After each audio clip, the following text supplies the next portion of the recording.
and even if we do, then it's really expensive. The growing popularity of the music promoted by these underground bands is evident by examples of bands which have signed up with record labels and have come up on the mainstream commercial scene. Two separate bands from the Lahore underground, Entity and Paradigm, merged as one band, EP, in the year 2002, creating a huge fan following.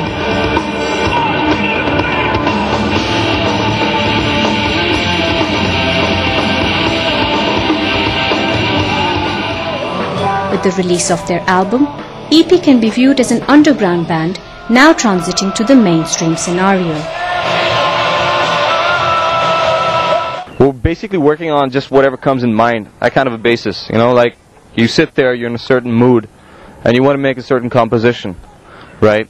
And at the moment, the kind of album we're molding into basically revolves, obviously there is always a theme around an album.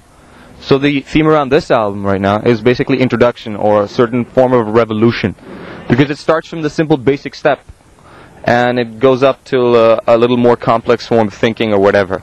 What we're trying to introduce, you know, give people a taste of everything that could be possible.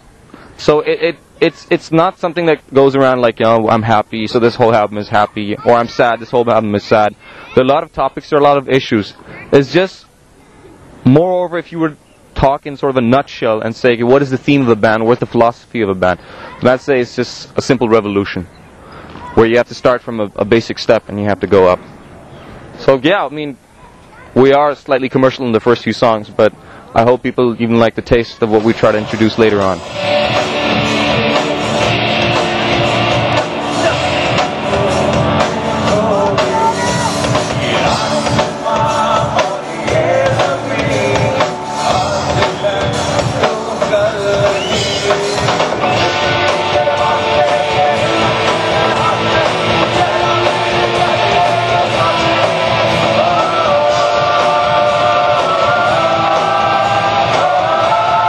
You can see a lot of bands who bring up political issues. That's not our main aim. That's not our main aim.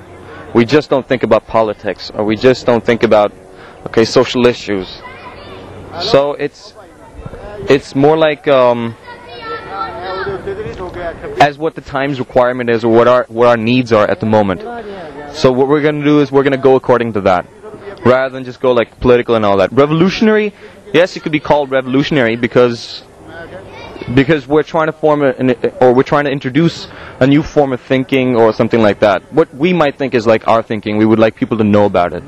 Because like I said before, I mean, bands are like a lot of societies, a lot of cultures, you know, residing together. Some believe that the underground is a source that feeds the mainstream. Being successful does not refer to selling out.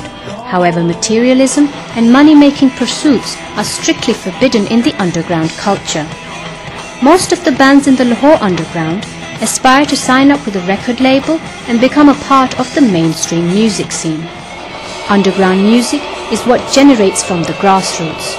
It is for those who dare to dream, explore, question and experiment, who do not submit to conformity, who remain uninfluenced and challenge the conventional notions of the nauseating mainstream music with its glossy dolda idols.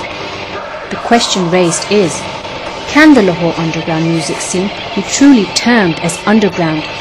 Does it fit in to the implicit conceptions of the underculture?